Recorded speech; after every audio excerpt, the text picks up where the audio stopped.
ये कहानी रामू और उसके घरवाली जरीना की है, जो एक छोटे से गांव में रहते थे। मजदूरी वगैरह करके अपने घर का गुजर सफ़र करते थे, पर कुछ दिन से रामू को काम नहीं लग रहा था, जिसके लिए वो बहुत परेशान रहता था और उसके घर पे खाने के लिए भी कुछ बाकी बचा हुआ नहीं। रामू जैसे बाजार से वापसी आया और वो बोलने लगा, जरीना, मैंने बहुत कोशिश की, फिर भी आज भी मुझे कोई काम नहीं मिला।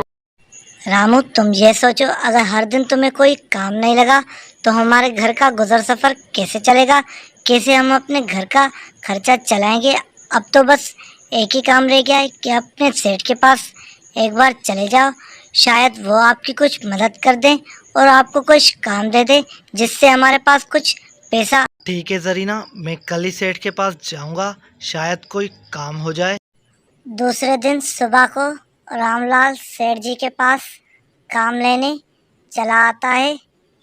सेठ जी, मैं आपके पास बड़ी उम्मीद से काम मांगने आया हूँ। मेरे घर के हालात कुछ ठीक नहीं है। मैं और जगह पर भी गया हूँ काम मांगने, पर मुझे काम नहीं मिला। मुझे आप ही एक उम्मीद नजर आए, जिसके लिए मैं आपके पास कोई काम मांगने आ गया हूँ। कोई भी छोटा मोटा काम हो, मैं वो कर सकता हूँ। बस आप एक बार मुझे कोई काम दे दीजिए। रामलाल, मुझे पता था तुम बहुत गरीब हो और बहुत ईमानदार हो। मैं तुझे कोई ना कोई काम दूंगा। चलो, तो मैं तुझे काम बता देता हूँ कि तुम्हें क्या करना है, और इसकी मैं तुम्हें जो है अच्छी खासी तनख्वाह भी दूंगा, जिससे तुम्हारे घर का गुजर सफर अच्छी तरह से चल जाएगा। रामलाल, ये मेरे आम का बगीचा है, जिसपे आपको काम करना है। इसमें आपको जो है सफाई वगैरह भी करनी है, जिससे मेरे जो है सेब खराब ना हो। अगर आपने जो है अच्छी तरह से इसकी देखभाल की तो मैं आपको तरक्की दूंगा और आपकी जो है तनख्वाह भी आगे बढ़ा दूंगा। सेठ जी, आपने मुझ पर इतना यकीन करके मुझे इस बगीचे में काम दिया है, तो मैं इस बगीचे की ऐसी सफाई करूंगा जिससे आपको बहुत फायदा होगा और आपका जो है फसल भी अच्छा उगेगा और आपको जो है कोई शिकायत नहीं मिलेगी मेरे काम में।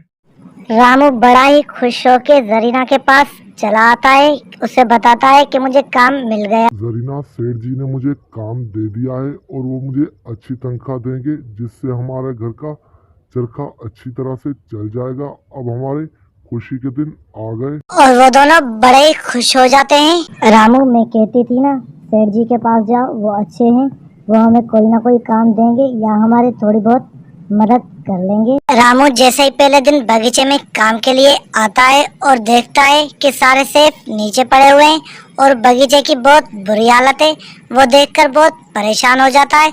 और रामू उसी वक्त सेठ जी को बताने के लिए चला जाता है कि बाग की जो है बहुत बुरी हालत है और यहाँ पे चोरी हो चुकी। बड़ा सफर करने के बाद कुछ देर में सेठ जी के पास रामू पहुँच जाता है और उसे वो बोलने लगता है। सेठ जी, मैं आज पहले दिन काम पर गया और जाकर देखा कि सारे सेफ नीचे जमीन पे टूटे हुए थे और आपके जमीन की बहुत बुरी हालत थी।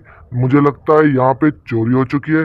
आपको कुछ करना चाहिए। रामू, मैंने तुम्हें गरीब समझकर जॉब पर रखा, ये लगता है मेरी सबसे बड़ी भूल थी, और कभी मेरे पार्क में चोरी नहीं हुई है, आज ही चोरी हुई है। मुझे लगता है कि तुम इनसे मिले हुए हो और ये सारी चोरी तुम्ही ने करवाई है। अगर तुम ये सारा नुकसान भर लेते हो तो सही है, वरना मजबूरी मुझे पुलिस को बुलाना पड़ेगा। इंस्पेक्टर साहब, यही रामू है जिसने मेरे बाग में चोरी करवाई है और ये उनके साथ मिला हुआ है। आप इसे गिरफ्तार कर लीजिए।